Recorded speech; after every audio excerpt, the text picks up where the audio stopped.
July is the halfway point of the year, and so far in 2025, I have seen 68 new releases. So far, nothing has truly blown my mind like films from last year like Dune Part 2, Challengers, or Furiosa, but I still think it's been a pretty good year for movies. So today, I thought it'd be kind of fun to do some mid-year superlatives, hand out some awards for movies that I've talked about on the podcast, some that I haven't covered, but I'm very excited to present the 2025 Mid-Year Movie Awards. As always, before we get started, hi, I'm Kiki, welcome to my channel, Watcher of all things. If you're new here, it's so nice to meet you. If you're not new here, it's nice to see you again. Make sure you hit like, subscribe, and comment your answers for my nominations. You guys left so many fun comments on my previous video, Goodbye DCEU, Hello DCU. I tried to respond to all of them, but if I missed your comment, I'm sorry. But to everyone who responded, thank you so much. It was so nice hearing from all you guys. Also, I'm recording this Wednesday, July 23rd, so I haven't seen Fantastic Four: First Steps. I haven't seen Sorry Baby, so there's a couple movies missing that I think are going to be really good. But okay, enough fooling around. Let's jump into my first award of the day. All right, first up we have the Wait a Minute, Is This Actually Good award, which goes to a movie that maybe I had my doubts about, but I ended up really enjoying. We have a few possibilities here. We could go The Accountant 2, we could go K-Pop Demon Hunters, Novocaine, but I'm actually going with Den of Thieves 2, Pantera. I'd never heard of these movies until I saw the trailer for Pantera over and over again for months on end in theaters. I think the first one is perfectly entertaining. It's a fun watch on its own. Never thought they would make a sequel, but honestly, I'm really glad they did. Gerard Butler is just giving a masterclass in divorced dad energy acting. He's so much fun as this grumpy, washed up LA cop, and putting his character into a gorgeous place like Nice, France, the diamond district of the world, is so hilarious. His chemistry with O'Shea Jackson Jr. really elevates a mediocre script, to be honest. And as funny as this movie is, I think the heists are actually really thrilling and so well shot. With the help of the ragtag group of diamond thieves, they're robbing one of the most exclusive diamond districts in the world, and you feel that exclusivity in the story. They do a great job building up to this grand heist, but the problem with this movie is after the heist, it goes on way too long. There's like 6 different endings for this film. Still, Den of Thieves 2 Pantera really surprised me. It was an absolute treat, even if I still like the first one better. If they did make a third, I would absolutely welcome it with open arms. All right, next up we have the opposite of the previous award, the Wait a Minute, Is This Bad award, for a movie that I thought looked promising but kind of sucked. I think there's only one clear winner here, and that is Kinda Pregnant, the Netflix Amy Schumer comedy. I had such high hopes, but I can't believe Amy Schumer made something unfunny. Okay, I'm joking, but there is kind of a clear winner in my head, Death of a Unicorn. I thought the trailers looked hilarious for this movie. I really like everybody in the cast, but man, this one fell flat. It's one of the more painful screenings that I've attended this year. Like, there was not a single giggle in the room the entire runtime. It seems like A24 distribute a lot of films that have such interesting concepts, but never really live up to their potential. Like Death of a Unicorn, where it turns out unicorn blood or dust from their horns can cure anything, but these concepts always seemed rushed, bland, or just kind of underwritten. And it's interesting because 2 of the other movies I was possibly going to select for this category are also A24 distributed films, The Legend of Ochi and Opus. All 3 trailers, I was like, oh, this looks right up my alley, but it turns out all 3 trailers had the best stuff. And while we're on the subject of Death of a Unicorn, can we talk about Jenna Ortega? What a strange career she is having. I think she's a fantastic actress, and judging from her interviews, her film knowledge is just insane, like next level to no one, but she picks the worst projects. Her last 5 films are Miller's Girl, Winter, Spring, Summer or Fall, Beetlejuice, Death of a Unicorn, and most recently, the weekend vanity project, Hurry Up Tomorrow. That is staggering. But look, if Chris Evans can turn his career around after what it's been since Endgame, I'm confident in Jenna Ortega. I think she could take on some really interesting projects. But as for Death of a Unicorn, I had really high hopes that crumbled in front of my eyes. My third category, or superlative or award or whatever, is why was this made? There's a few potentials here with The Electric State or Fountain of Youth or Picture This, but I'm going with The Alto Knights. I can't remember the last film I watched where nothing happens. This is a movie where one of Robert De Niro's characters gets shot in the head in the first 2 minutes, and you think, wow, what a crazy start to this movie. But then nothing happens for the next 2 hours. The entire film is narration and explaining gangster lore. This is what The Alto Knights is like. Back in 43, when the Protestants moved into Old East Side Bricktown, the West Side Lilac poker players weren't too chippy, so old Reggie had to bump down there and give him a smack up the first street until Michael O'Neal came crying down to old Jimmy Slowfeet. And boy, oh boy, was he ever kissing stick sick as that day. Imagine that for 2 hours. It took years off of my life. No one wants to listen to Robert De Niro playing two gangsters for some reason in the same movie. Why is he playing two characters? I don't know. Judging from every trailer, I thought they were twins, and then when we get to the movie, they're not even related. It's just because he wanted to. Alright. Again, why was this made? Who was this made for? Oh wait, it was David Zaslav. He got this made for a buddy of his. Now it makes sense. But still, the Alto Knights, why was this made? Okay, the first few categories have been mostly negative, but I want to go into a fun one now. A category I'm calling Please Watch This. An award that goes to a movie I wish more people would watch. I'm going with a little film called Freaky Tales. One of the most fun movies I've watched this year. It's part love story, part revenge story, part tragedy, but all comes together in a Pulp Fiction type style. It's an anthology. Honestly, I have mixed feelings about a lot of anthology films, but we've gotten two really good ones this year with Predator, Killer of Killers, and Freaky Tales. Seriously, great performances from Pedro Pascal, Ben Mendelsohn, Dominique Thorne, Ji Young Yoo, and I specifically want to highlight Jay Ellis. He plays the former pro basketball player Sleepy Floyd, who played for the Golden State Warriors in the 80s. They turn him into this mythological blade-like figure who wields katanas, shoots threes, and has these abilities through the power of meditation. There's an action sequence in here that is probably one of the best of the year so far. Hilarious, wild, so violent. Since this movie came out in April, I've seen like maybe 3 other people talk about it, but I want more people to watch it because it's hella fun and I think a lot of people would really enjoy it. So please watch this. All right, now it's time for an award that goes out to all of the moms. An award I'm calling the Your Mom Will Love This award, and I'm going with The Friend. I did not enjoy this movie. The only thing that kept me going throughout this very long movie is the cute, adorable, handsome boy Apollo the Great Dane. As viewers may know, I am a dog owner. I absolutely love animals. I'm a big suck for any movie that has a dog in it, but even my love of animals couldn't help me enjoy an albeit interesting story about unexpected connections. Once again, judging from the trailers, I was kind of optimistic about this movie. I was like, oh, Bill Murray, oh, Naomi Watts, oh, there's a dog in this movie. She has to foster a dog after their owner passes. This could really be something. But my God, The Friend is about the most obnoxious, stubborn, depressing woman I have ever met in my life. Anytime she makes a connection with Apollo, it's almost embarrassing to watch because it's something so simple as, oh my God, I didn't know that dogs like to be pet, or oh my God, I didn't know dogs like to cuddle. Like, what do you think dogs are here for? I don't know. Honestly, it wasn't for me, but I could definitely see someone like my mom who's in her 60s really taking something from this film. You know, it's a journey about grief, discovery, and taking back a little bit of your life. It's definitely not the best film of the year, but I do think it's a little bit of a mom core film. And we can't just leave this his and hers set incomplete, so I'm going with the Your Dad Will Love This award. Shockingly, there's actually a lot of really good contenders for this one. Black Bag, Warfare, Mission Impossible: The Final Reckoning, Ballerina, The Accountant 2, but I'm no doubt going with F1 the movie. It really has everything that dads enjoy. Fast cars, intense races, an older guy telling everyone they're doing everything wrong and they should just listen to him. It's basically a boomer dad wet dream. I actually was going to do another category with F1 involved that was going to be most disappointing movie of the year, which is different from the Wait This Is Bad award because F1 was not a bad movie. I just had really high expectations for it given Top Gun Maverick. Still, the IMAX experience for F1 the movie was so good. It felt like a concert because my ears were ringing when I walked out. I was nervously sweating multiple times and it was an absolute thrill when we fully get into the racing sequences. My dad's a huge F1 fan. I kind of regret not taking him with me to an IMAX screening, but he also has hearing aids, so wouldn't that like blow his head off or something? Either way, in a buffet of dad movies this year, I'm picking F1. Next up, we have the That Came Out This Year award dedicated to a film that I completely forgot existed, and that movie is Flight Risk. If you haven't heard of this movie, that is perfectly okay and probably you're better off, but I'd be surprised because the trailer played in theaters for about 10 months. I was one Y'all Need a Pilot away from ending things.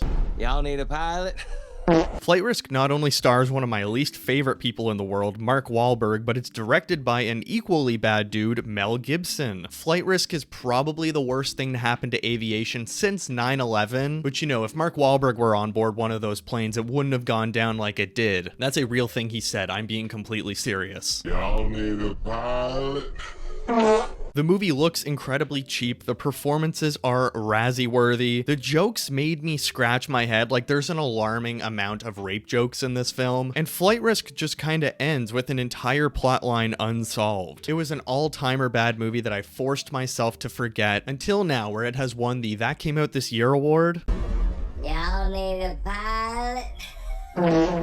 Okay, this section will have Superman spoilers, so skip to the next award. I will make sure I put timestamps below if you want to avoid those. Is it just me, or is this year really heavy in the twins and clones department? There are so many movies with twins or clones that I've created the Best Twins or Clones of the Year award. The nominees include Mickey Barnes 1 to 18, Smoke and Stack from Sinners, Superman and Ultraman, Lex Luthor's twins Desmond and Dean Farr, Hal and Bill Shelburne from The Monkey, and Robert De Niro in The Alto Knights. But not really, because he's not actually twins, he's two separate people, but my headcanon for that incredibly boring film is that he's actually cloned himself in the gangster era. This is a stiff competition, but I'm going with Mickey Barnes. I think every Mickey is just so dumb, so rude, so fun, and so anxious, and Robert Pattinson does a really good job differentiating them. One of my favorite performances of the year, and it's the best twins or clones that we've had so far. As mentioned, I love animals, and it happens to have been a very good year for cute animals in movies. So here's the award for Best Animal. The nominees are Ochi from The Legend of Ochi, Dorothy from Jurassic World Rebirth, Crypto from Superman, Apollo from The Friend, and the Creepers from Mickey 17. I think there's a clear winner here, and that is Crypto the Superdog. There's no reason that character should work, and there's so much risk including him, but James Gunn kind of uses him the perfect amount and actually gives him things to do. He also inspires maybe my favorite line in Superman. After Lois says it's just a dog, Clark responds, "I know," and he's not even a very good one, but he's alone and he's probably scared. Phenomenal writing, and I too would risk everything for Crypto the Superdog. Okay, we are down to the final 3 awards. Next up is Best Soundtrack. I love soundtracks. I probably listen to film scores just as much as I do regular music, and this year so far has been an absolute banger year for soundtracks. But best soundtrack so far, I think there's one very clear winner in my head that stands above what are already a bunch of really good soundtracks. Ludwig Göransson's work for Sinners. This may sound crazy to say out loud, but honestly, the score is my favorite part of Sinners. Like the genres that Ryan Coogler is playing with, Göransson's soundtrack is all over the place with blues, rock, goth rock, hip-hop, Irish dance music. It's like the all-dressed chips of movie scores. Actually, I think Canadians would probably only get that reference. Okay, well, all-dressed chips are like all flavors put into one, all-dressed. Little side note there. But either way, Ludwig Göransson might actually be the best composer working right now. Like, yes, I love Hans Zimmer, I love Lorne Balfe, but Göransson's track record is kind of insane. Tenet, Oppenheimer, both Black Panther movies, The Mandalorian. He is doing so much cool stuff, and all of his soundtracks are so distinct. He especially did not miss with the Sinners soundtrack because it is so good. It is my favorite of the year. All right, for the second last award, I want to give you my least favorite movie of the year so far. I'm not arguing this is the worst movie of the year, but it's my least favorite. There are some real stinkers to pick from, but there is one clear option in my head that I could not avoid: The Electric State. I really tore this movie apart in my Letterboxd review and my social media reviews, but I think it's worth mentioning exactly what I said there. The Russo brothers. What do we do with them? They are so incredibly creatively bankrupt. These two scumbags and their writers are like climate change for art. $320 million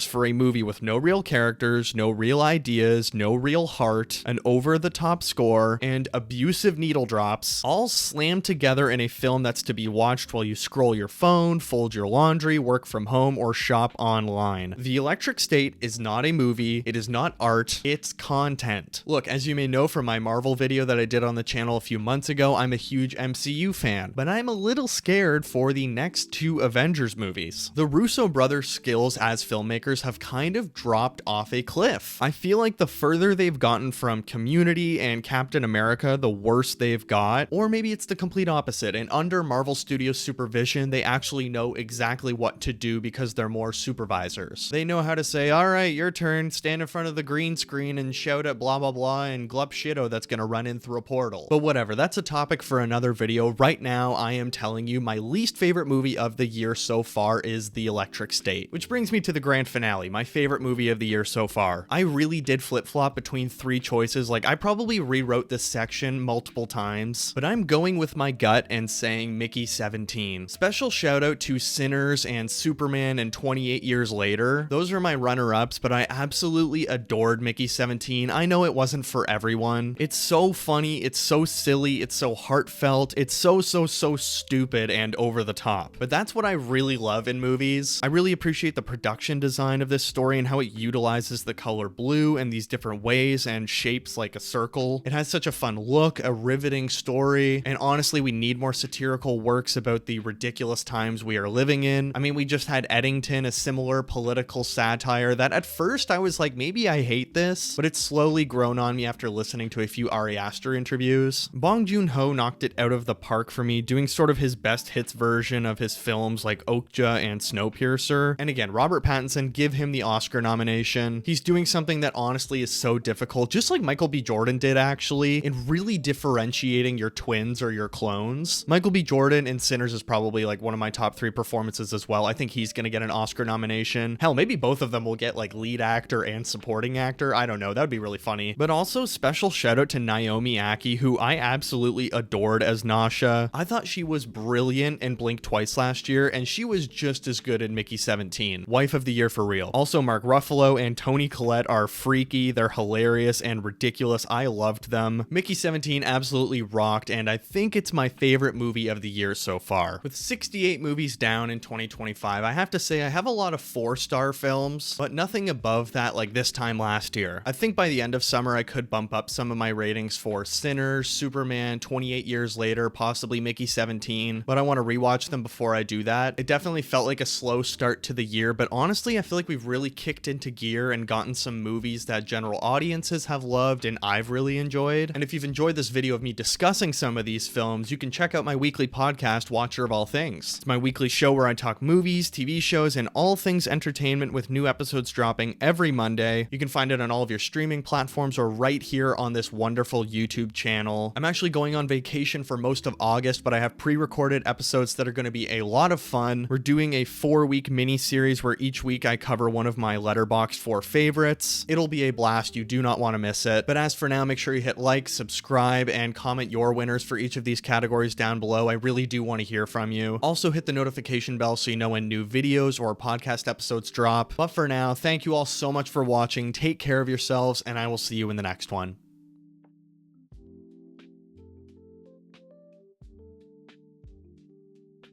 Did you get the answer you were looking for? No, I ordered a sandwich at Subway.